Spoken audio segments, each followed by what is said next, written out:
이제 진짜 마지막 강의인데요. 오늘 함께 살펴보는 이 요한계시록의 말씀 가운데 오늘 이 시대를 우리가 어떻게 살아갈 것인가, 어떤 준비를 하며 살아갈 것인가, 어떤 자세로 살아갈 것인가를 함께 깨닫는 은혜 시간이 되시기를 바랍니다. 지난주에 말씀드린 것처럼 요한계시록은 이제 우리가 문자 그대로 어떤 문자주의적으로 해석하는 그런 성경은 아닙니다. 우리는 이 요한계시록의 말씀을 대할 때 어떤 상징이라든가 이미지, 어떤 세부사항에 너무 몰두하거나 막 거기에 초점을 맞춰서는 안 되고요. 이런 그림들을 통해서, 이미지를 통해서 정말 하나님께서 무엇을 우리에게 말씀하고자 하고 계신가, 이제 그것을 왜 이 비유를 통해서 우리에게 어떤 내용을 주시려고 하나, 거기에 대해서 우리가 좀 생각하면서 말씀을 살펴봐야 합니다. 특히 당시에는 기독교가 많은 핍박을 받고 있었습니다. 이 도미티아누스라고 하는 황제가 로마에 새롭게 등극을 하게 되면서 기독교인들을 향한 엄청난 박해가 있었던 것이죠. 그리고 그의 통치 말년에 이 사도 요한이 반모섬에 유배된 걸로 보여집니다. 거기에서 이제 이 요한계시록 서신서 편지가 쓰여지게 된 것이죠. 사도 요한은 반모섬에서 이 에베소 교회를 맨 처음 시작으로 해서 서머나, 버가모, 또 두아디라, 또 사대, 빌라델비아, 라오디게아 교회 순서로 이제 편지를 썼는데요. 박해를 받고 있는 이 소아시아 7교회를 향해서 예수 그리스도는 승리한 어린 양이시다. 십자가에서 죽으셨지만 사망 권세를 이기시고 부활하시고 승천하셔서 교회를 다스리신다. 온 세상을 다스리신다.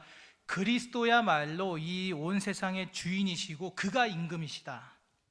그리고 교회는 그의 백성이다. 지금 눈앞에 막 로마가 너희들을 박해할지는 모르겠지만 기억해라. 그들은 얼마 가지 않아서 멸망당할 것이다. 버텨라. 눈에 보이는 걸로 믿지 말고 눈에 보이지 않는, 그러나 반드시 있고 반드시 주어질 저 천상의 세계와 예수의 왕권을 믿어라. 끝까지 인내하고 승리한 자는 새하늘과 새 땅에 들어가는 그 새 예루살렘이 될 수 있을 것이다. 이렇게 사도 요한은 요한계시록을 통해서 이제 소아시아 7교회 성도들의 신앙을 강화시키고 있는 거예요. 그리고 오늘 이 성경을 읽고 있는 우리 성도들로 하여금 이 시대를 어떻게 살아갈 것인가를 깨닫게 하고 적용하게 하는 아주 실제적인 성경이 요한계시록입니다. 지난주에 살펴본 요한계시록의 내용으로는 이제 일곱 영으로 나타나신 예수님께서 일곱 촛대가 뭐를 상징했죠? 일곱 교회를 상징했는데요. 일곱 교회 사이에 이제 예수님이 계신 겁니다. 그리고 오른손에는 일곱 별은 이제 천사들입니다. 천사들을 가지고 계셨어요. 그리고 먼저는 교회를 향한 심판을 이제 내용을 말씀하세요. 책망하시는 거죠. 믿음을 저버리고, 처음에 믿음의 출발은 좋았습니다. 그런데 이제 시간이 지나다 보니까 믿음을 저버린 교회들도 있고, 믿음을 지키는 것 같으면서도 사실은 타협하는 교회들도 있었고, 영적인 그런 공동체인 것 같지만 교만한 사람들도 있었고, 또 때로는 영적으로 잠자는 그런 교회들을 향해서 책망의 메시지를 제일 먼저 주셨어요. 그리고 이제는 이제 로마를 향한 어마무시한 심판을 예고하십니다. 7개의 심판이 3개의 시리즈로 해서 7, 3, 21, 21개의 이제 심판에 대해서 예고하십니다. 죽임을 당한 어린 양 예수가 하나님의 오른손에서 7개의 두루마리를 예수가 취하셨어요. 그리고 이 두루마리를 보니까 각각 인으로 이제 봉해져 있는 거예요. 그리고 예수님께서 그 두루마리의 인을 하나하나 떼실 때마다 엄청난 심판이 예고됩니다. 그러던 중에 6째와 7번째 사이에 이 땅에서의 큰 환난으로부터 구원받은 14만 4천 명이 이제 소개가 되고요. 그리고 6째 나팔을 불 때 사람의 3분의 1이 죽게 된다는 것. 여기까지가 우리가 지난주 수요일에 살펴보았습니다. 다들 지금 뭐 처음 듣는 것처럼 그러시는데요. 우리가 다 지난주 수요일에 다 했던 그런 내용들입니다. 네, 괜찮습니다. 원래 요한계시록은요 들어 잘 몰라요. 그냥 이 자리에 앉아 계신 것만 해도 100점입니다. 자, 이제 오늘 교재 77쪽 이제 밑에 쪽의 D번입니다. 요한계시록의 10장이고요. 마지막 파괴적인 심판을 위해 이제 힘센 천사의 예언과 두 증인의 예언이 준비된다. 이제 앞서 9장에 보면은 이 유브라데스에서 풀려난 네 천사가 이제 사람들을 죽이기 위해서 2억이라고 하는 어마어마한 숫자의 이 마병대를 불러 모읍니다. 그리고 나서 전쟁이 시작되고 막 사람들을 막 죽이기 시작해요. 이때 사도 요한이 이제 또 다른 환상을 보게 되는 겁니다. 거기에 두 증인이 나오고 이 두 증인의 마지막 심판 예언이 나옵니다. 두루마기를 먹어라. 뭐 이런 어려운 얘기들이 이제 11장까지 계속 나와요. 뭐 자세하게 다룰 수는 없고요. 핵심은 이겁니다. 교재 78쪽인데요. 세상은 항상 성경의 예언적인 근거를 거부하고 무시하나 언젠가 세상은 반드시 하나님의 심판을 받게 될 것이다. 예언의 말씀이 선포되었을 때 덜어는 듣고 또 덜어는 듣지 않겠죠. 그러나 사람들이 뭐 어떤 이유를 대고 근거를 대고 뭐 과학적이지 않다, 미신 아니냐 여러 가지 이야기들 떠들어댈지 모르겠지만 그러나 중요한 것은 언젠가 세상은 반드시 하나님의 심판이 있게 될 거라는 거예요. 우리는 다소 복잡하고 어렵겠지만 이러한 예언의 말씀, 심판의 말씀들을 통해서 하나님의 심판은 반드시 있다. 이것을 우리가 늘 마음 가운데 기억하면서 이 땅을 살아가야 할 줄로 믿습니다. 그렇게 일곱 번째 나팔까지 불고 많은 죽은 자들이 심판을 받는 이제 그런 내용이 이제 19장까지 쭉 나오는 거예요. 그 다음 12장에 보시면 어린 양 심판자 예수는 이제 우주의 싸움까지 그냥 한 나라에 국한된 한 지역에 국한된 싸움이 아니죠. 우주의 싸움까지 승리하신다. 영원한 승리를 말씀하시는 거예요. 우주의 싸움까지 승리하시고 하늘과 땅에서 한 여자, 한 용, 한 아이 그리고 미가엘과 연루된 싸움이 벌어지고 그리고 바다에서 나온 짐승과 땅에서 나온 짐승이 이제 성도와 싸움을 벌인다. 이제 이런 내용이 좀 나와 있습니다. 그리고 심판자 어린 양은 시온산에서 14만 4천 명과 함께 영광스럽게 나타나고 새 천사는 죽은 그리스도인들에게 안식을 약속하는 그런 내용이 나오고요. 이제 인자가 재림하셔서 신자와 불신자를 심판하는 그런 내용이 나옵니다. 한쪽에서는 재앙과 심판이 또 한쪽에서는 영광스러운 그런 영광스러운 주님의 모습이 나타나고 또 주님과 함께하는 또 성도들의 모습이 나타나고 이런 이제 극명하게 이제 대비되는 이런 장면들이 계시록에 나오고 있습니다. 참 내용이 어려워요, 그렇죠? 이게 다 막 뭔 소린가 하고 싶으실 텐데 이 요한계시록을 계속 공부하면서도 저도 너무 어렵더라고요. 우리가 이러한 내용을 하나하나 분석하고 추측하기보다는 그 핵심을 잘 깨닫는 은혜가 있기를 원합니다. 자, 우리 78쪽 맨 끝에 우리 교훈이 나오는데요. 우리 교훈을 한 목소리로 한번 읽겠습니다. 시작. 하나님의 은혜는 우리에게 의를 선택할 자유를 주고 하나님의 공의는 모든 인간에게 책임을 묻는다. 우리는 우리 자신의 상급을 위한 심판을 위해서는 우리의 마음과 행위를 늘 점검해야 할 책임이 있으며 믿지 않는 사랑하는 사람들을 위해서는 그들이 지옥에서 고통받지 않도록 너무 늦지 않게 그들을 주께로 인도해야 할 책임이 있다. 아멘. 우리에게 책임이 있다라는 거예요. 우리가 삶을 살아갈 때 하나님의 심판이 있을 것을 기억하면서 살아가야 할 것과 그리고 또 우리 사랑하는 사람들이 주를 영접하도록 힘써야 한다라는 거죠. 그것이 오늘 먼저 믿은 자들의 거룩한 책임인 것입니다. 그리고 78쪽 맨 밑에 하늘에서는 이제 또 막간에 신자들이 승리의 노래를 부르며 주님을 경배하고 땅에서는 하나님의 진노로 인한 재앙이 가득하다. 역시나 대조적인 모습이 나옵니다. 그래서 교재 79쪽 이제 표를 보시면 사도 요한이 하늘에서 본 모습과 또 땅에서의 이 모습이 나오는데요, 좀 다릅니다. 하늘의 성전에 하나님의 영광과 능력이 가득하고 또 승리의 노래와 경배가 또 가득 넘쳐나고, 그러나 땅에서는 하나님의 진노와 재앙과 고통이 넘쳐난다라는 것이죠. 자, 그러면서 동그라미 7번, 이제 요한계시록 16장에 마지막 큰 이제 7 대접의 심판이 땅에 쏟아집니다. 엄청난 심판입니다. 그래서 이제 이 대접이라고 하는 표현이 사용되고 있는 거예요. 대접, 큰 거. 여기에서 벌어지는 전쟁을 이제 아마겟돈 전쟁이라고 합니다. 뭐 이게 영화의 제목으로도 있고 그런데, 이 아마겟돈 전쟁. 아마겟돈은 이 팔레스타인의 가장 유명한 성읍 중에 하나입니다.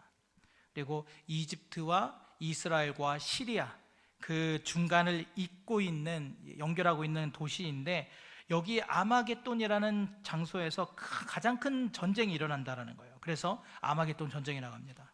그렇게 마지막 대접, 어마무시한 심판이 쏟아 부어지면서 이제 다 이루었다라는 그런 음성이 들리게 된다고 해요.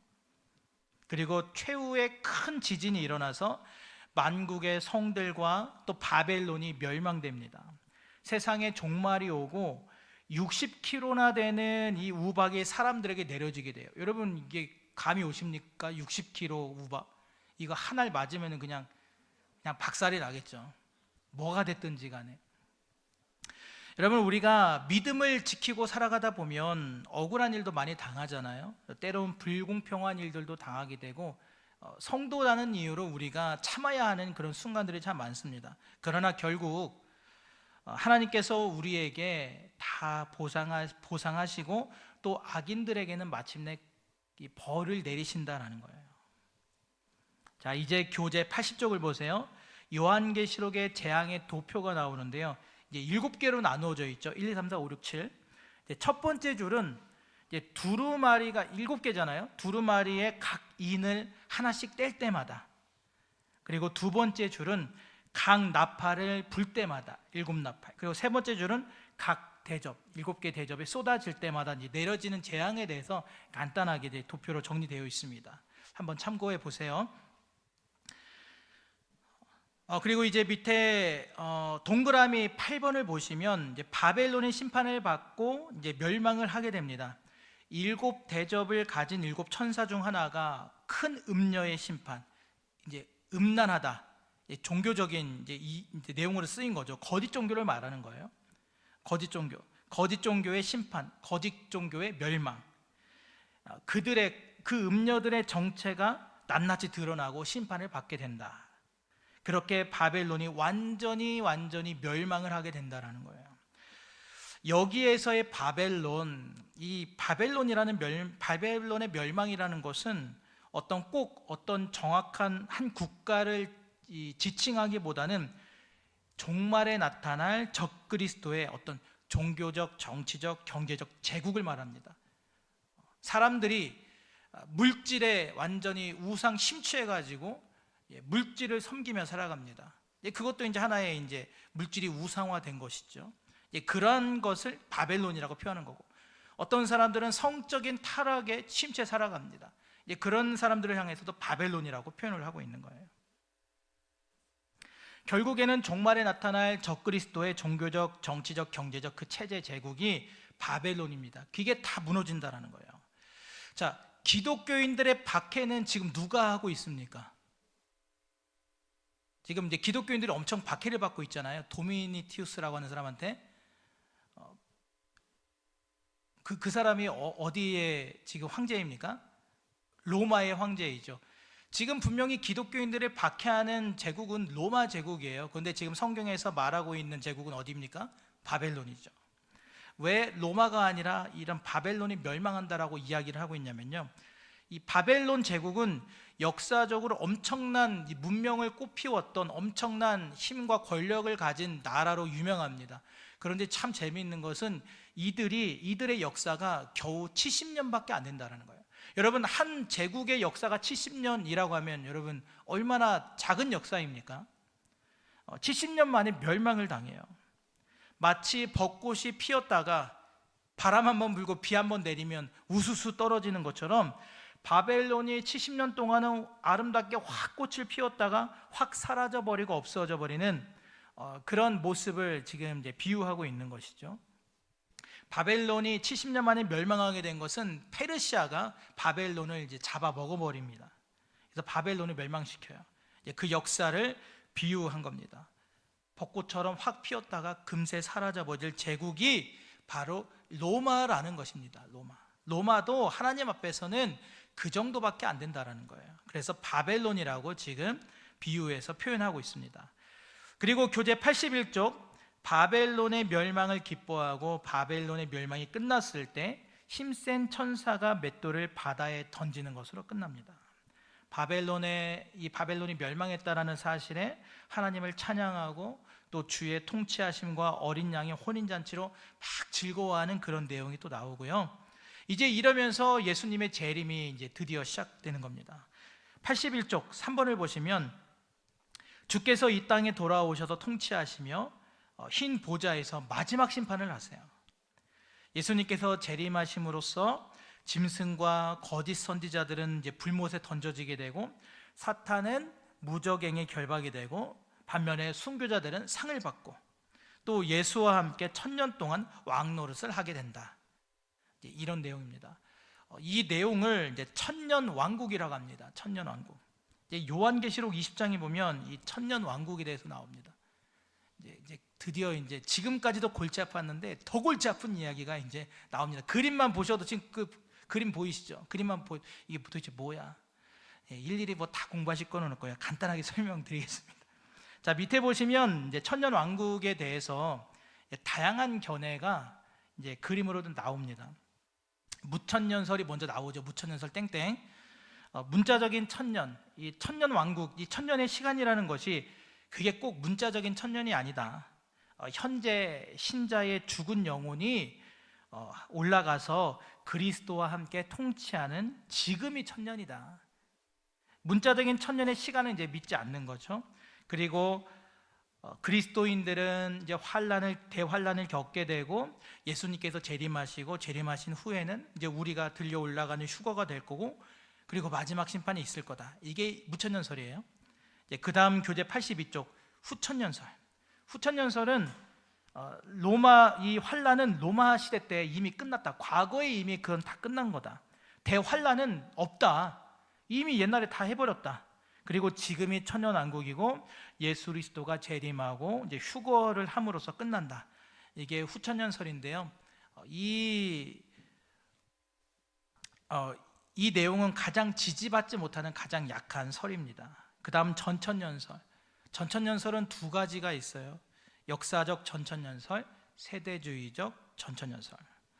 역사적 전천년설은 이 시대는 적그리스도의 박해로 끝을 맺을 것이다. 그리고 그리스도께서 재림하셔서 적그리스도를 심판하시고 그 다음에 천년의 시간, 천년의 왕국이 있고 그 다음에 마지막 심판이 있을 거다. 이게 역사적 전천년설. 그리고 세대주의적 전천년설은 대환란 전에 신자들은 일찍 휴거가 돼서 신자들이 환란 받을 일은 없다. 이 땅에서 성도들이 환란은 절대 받지 않을 것이고 그 다음에 주님이 재림하셔서 전쟁이 있고 천년 왕국이 있고 그리고 마지막에 심판이 있을 것이다. 이제 이런 견해들이 있는데요. 이게 도대체 뭔 소리인지 잘 모르시겠지만 여러분 해석에 따른 이 견해 차이일 뿐입니다. 중요한 것은 이 신학자들이 공통적으로 동의하는 것은 뭐냐? 주님이 오신다라는 거예요. 우리는 이것만 알면 됩니다. 주님이 반드시 오신다. 주님께서 다시 오시는데 그 주님은 우리의 주님이시다. 그리고 주님은 반드시 다시 오신다. 역사의 왕이시다. 여러분 다 동의하시죠? 우리 주님 다시 오실 거 믿으시죠? 우리 주님은 만왕의 왕 만유의 주이신 거 다 믿으시죠? 네, 그러면은 뭐 전천년설 뭐 몰라도 됩니다. 자, 우리는 다시 오실 주님과 그분의 이 역사의 왕이시라는 것을 믿으면 되는 건데요. 모든 것은 하나님의 계획대로 하나님의 뜻대로 된다라는 거예요. 우리는 그걸 믿고 이 순간을 살아가고 있는 것입니다. 그리고 82쪽 맨 밑에 보시면 사탄은 옥에 나와서 하나님의 백성들과 최후의 전쟁 벌이고 영원한 이 고통의 장소인 불못에 던져지고요. 83쪽 만왕의 왕 예수께서 크고 흰 보좌에 앉아서 행위가 기록된 책, 행위록과 생명책의 기준에서 심판을 내리시며 생명책에 기록되지 아니한 자들은 불못에 던져진다라는 그런 내용이 나옵니다.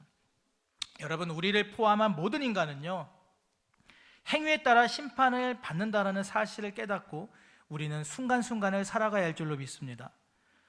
여러분, 우리 성도들도 심판을 받습니까? 안 받습니까? 이게 또 이제 생각하기 나름이죠. 네, 물론 우리도 받습니다. 그런데 불신자들이 받는 심판은 아니에요. 다른 심판입니다. 믿는 자들의 심판은 이제 뭐 구원이냐 아니냐, 구원의 심판이 아니라요, 상급의 심판입니다. 상급이 있냐 없냐, 이제 요것을 이제 구분하는 것이죠. 그러나 불신자들의 심판은 불못에 던져지는 돌이킬 수 없는 심각한 심판이에요. 자, 그 다음의 내용을 보시면 요한계시록 21장, 예수 그리스도가 새하늘과 새 땅에서 새 예루살렘에서 영원히 주님이 되신다. 예수님은 새 예루살렘에서 구속받은 백성들을 위로하시며 저희와 함께 거하신다. 천사는 요한에게 새 예루살렘의 장엄한 아름다움의 특성을 보여주는데, 그것은 빛이 영원히 있는데 어린 양의 생명책이 기록된 자들만 들어간다. 그리고 22장은 예수님은 생명의 강과 생명의 나무가 있는 곳에서 영원토록 왕노릇하신다. 그리고 이어서 사도 요한은 내가 진실로 속히 오리라는 예수님의 말씀을 강조하면서 이제 서신서를 끝냅니다. 이렇게 이제 요한계시록이 끝이 나게 되는 거예요. 여기 새하늘과 새 땅에 보시면 악이 없어요. 새하늘과 새 땅에는 악이 없고요, 슬픔이 없고요, 고난이 없고요, 죄가 없고 이기심이 없고 시기심, 탐욕 없고요, 죽음이 없어요. 오직 영광만이 있고 빛이 있고 생명난무가 있고 그리스도의 영원한 통치만 있습니다. 그러니까 회복된 나라를 보여주는 거예요. 상하고 찢긴 이 나라가 아니라 그러한 모든 것으로 회복된 완벽한 나라를 보여주는 것이죠. 그래서 뒤에 교재 84쪽을 보시면 이제 창세기 1장과 요한계시록 이제 21장, 22장을 비교한 내용들이 있습니다. 하나님의 아름다운 창조가 창세기 3장에서 죄로 말미암아서 타락하게 되죠. 그렇게 타락했던 것이 마침내 그리스도의 이름으로 모든 것이 회복되는 거예요.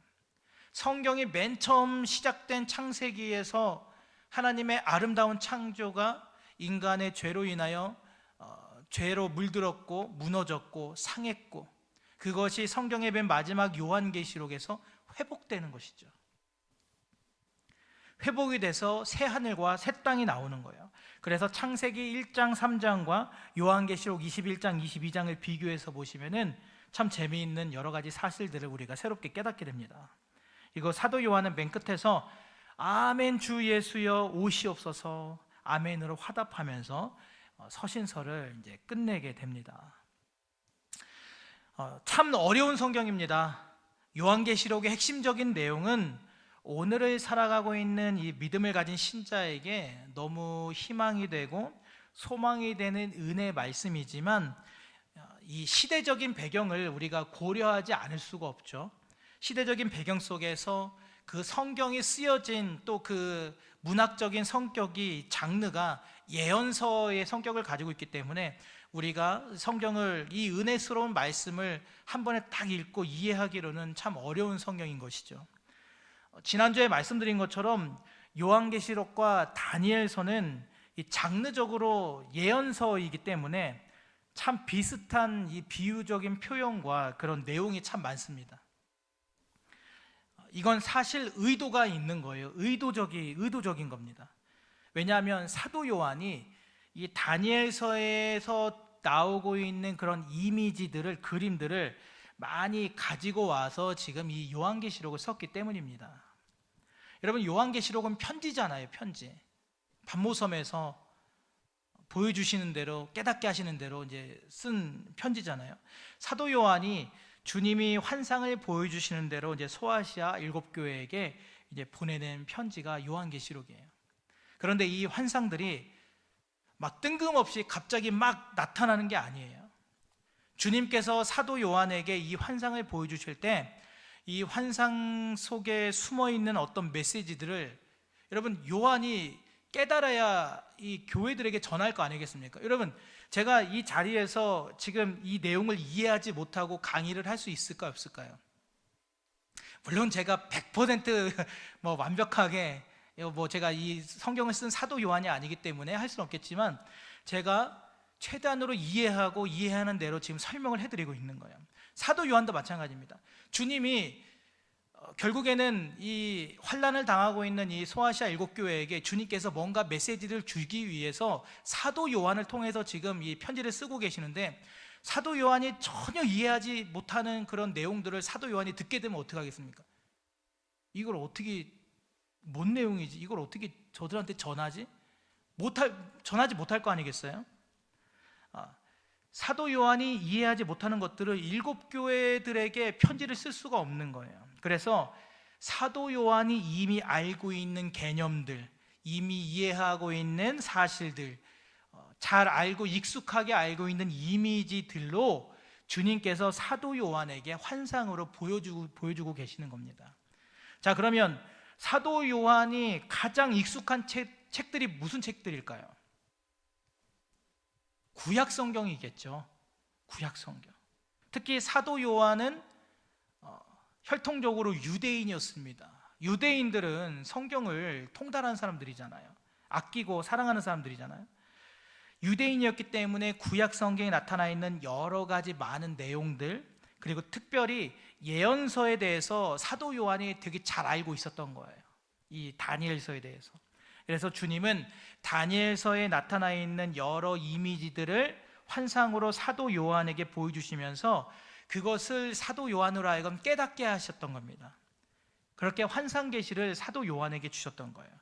무슨 사도 요한이 갑자기 막 신들린 사람처럼 막 눈이 막 하얗게 뒤집어져 갖고 막 기계적으로 막 다다다다다다 막 받아쓰고 기록한 것이 아니라는 거죠. 중요한 것은 사도 요한이 자기가 받은 이 말씀과 환상들을 이제 누구한테 전해줘야 돼요? 소아시아 7교회들에게, 성도들에게 전해줘야 하잖아요. 지금 소아시아에 있는 교회들, 지금 박해를 받고 너무 힘들어하고 있는 이 7교회들에게 이제 보내줘야 할 텐데, 무작정 막 써서 보내줬던 것이 아니라 그 7교회들에게 어떤 조언들을 해줘야 될까? 어떻게 그들을 설득시켜야 될까? 어떻게 그들을 깨닫게 해야 될까? 어떻게 그들을 변화시켜야 될까? 어떻게 이 심약한 그들을 담대하게 해야 될까? 하기 위해서 사도 요한이 자신이 이해한 내용들을 체계적이고 문학적으로 완성시킨 책이 바로 그 편지가 이 요한계시록인 것이죠. 앞서 말씀드린 것처럼 이 편지를 받아서 읽게 되는 소아시아 7교회들은 로마의 지극히 큰 박해 가운데 있었고, 이들에게 만왕의 왕 주께서 승리하신다, 저들은 무너지게 될 것이다 하면서 환상으로 이 환상의 메시지들도 그들에게 이제 전해주고 있는 거예요. 자, 이제 우리가 이 요한계시록을 정리하면서 이제 교재 85쪽 주제를 한번 보겠습니다. 요한계시록의 주제는 다시 오실 예수 그리스도는 역사의 왕이시며 주님이시다, 만왕의 왕이요 만주의 주님이신 줄로 믿습니다. 자, 기록의 목적은 무엇입니까? 예수 그리스도의 재림을 선포하기 위해서 기록되었어요. 우리 밑에 요한계시록 1장 7절의 말씀 함께 읽겠습니다. 볼지어다 그가 구름을 타고 오시리라. 각 사람의 눈이 그를 보겠고 그를 찌른 자들도 볼 것이요 땅에 있는 모든 족속이 그로 말미암아 애곡하리니 그러하리라. 아멘. 자, 그 다음 다시 오실 왕의 영광스러운 특성을 선포하게 기록됐다. 우리 1장 8절도 함께 읽겠습니다. 주 하나님이 이르시되 나는 알파와 오메가라. 이제도 있고 전에도 있었고 장차 올 자요 전능한 자라 하시더라. 아멘. 반드시 다시 오실 것을 예언되어 있습니다. 그래서 말세에 일어난 일들을 신자에게 알리며 타성에 젖어서 세상과 타협하며 영적 생활에 무관심한 자들에게 회개와 충성을 권고하며 도전을 주기 위해서 기록되었다. 도전을 주고 있어요. 그냥 무너져 있는 힘없는 연약한 그리스도인들이 아니라 소망을 가진 그리스도인들, 다시 일어서는 그리스도인들, 믿음을 회복하는 그리스도인들, 이것을 위해서 기록되었다는 거예요. 자, 그 다음 한 장 넘기셔서 86쪽 핵심 구절입니다. 우리 핵심 구절, 물론 7절 8절은 읽었지만 우리 다시 한번 읽도록 하겠습니다. 요한계시록 1장 7절 8절. 볼지어다 그가 구름을 타고 오시리라. 각 사람의 눈이 그를 보겠고 그를 찌른 자들도 볼 것이요 땅에 있는 모든 족속이 그로 말미암아 애곡하리니 그러하리라. 아멘. 주 하나님이 이르시되 나는 알파와 오메가라. 이제도 있고 전에도 있었고 장차 올 자요 전능한 자라 하시더라. 1장 19절. 그러므로 내가 본 것과 지금 있는 일과 장차 될 일을 기록하라. 22장 20절. 이것을 증언하신 이가 이르시되 내가 진실로 속히 오리라 하시거늘 아멘. 주 예수여 오시옵소서. 아멘. 자, 우리 마지막으로 적용을 살펴보겠습니다. 여기에 보시면 계시록에 이제 7번의 복이 나옵니다. 이제 이것을 중심으로 볼 텐데요. 교재 87쪽입니다. 이제 이러이러한 사람들은 복이 있다. 자, 그러면 이 7개의 복을 누리기 위해서 복을 약속하고 계시는데 이것을 누리기 위해서는 어떻게 해야 할 것인가? 사실 우리가 이미 다 알고 있는 내용입니다. 이걸 모르는 성도들이 어디 있겠어요? 예수 그리스도를 구주와 주님으로 영접해야 한다. 말씀에 순종하는 삶을 살아가야 한다. 언제라도 주님이 재림하신다는 긴박감을 갖고 주어진 삶에 충실하며 죄를 멀리하고 거룩한 삶을 추구해야 한다. 어린 양 우리 예수님, 만왕의 왕 만주의 주이신 예수 그리스도를 항상 예배하며 그분을 친밀하게 알아가야 한다. 혹시 이 내용을 몰랐는데 오늘 처음으로 깨달으신 분 계세요? 없어요. 우리는 이미 다 알고 있는 내용입니다. 근데 우리가 다 아는 내용인데 사실 적용이 너무너무 잘 안 되는 그런 내용 중에 하나이죠. 사실 이 요한계시록은 분명히 예언서, 이 예언의 말씀이지만 오늘 현재를 어떻게 나아가고 어떻게 살아가야 하는지를 분명히 가르쳐주는 성경이에요. 분명히 어떤 미래적인 일들을 이야기하고 있는 것 같지만 그러나 사실 미래가 아니라 오늘 내가 이 순간 1분 1초를 살아가기 위해서 너무나도 큰 깨달음을 주는 성경이라는 거죠. 이 말씀을 잘 적용하며 살아가는 저와 여러분이 되시길 바랍니다. 위에서 나와 있는 이 7가지 내용들은 사실 우리에게 있어서 평생의 숙제예요. 평생의 숙제. 적용이 잘 안 된다라고 여러분 우리가 포기할 것이 아니라 우리의 삶이 잘 적용되도록 기도하면서 날마다 주님의 은혜를 구하는 삶으로 믿음의 수고로움을 우리가 마땅히 잘 감당하며 그렇게 살아가시는 저와 여러분 모두가 다 되실 수 있기를 바랍니다. 이렇게 해서 요한계시록이 드디어 끝이 났고요. 신약특별 성경연구 수요 성경대학이 대장정의 막을 내리게 됐습니다. 이에 대한 모든 내용과 이 격려는 이따가 담임 목사님이 하실 걸로 믿고요. 오늘 함께 우리 배운 말씀 이 내용을 기억하시면서 함께 기도하길 원합니다.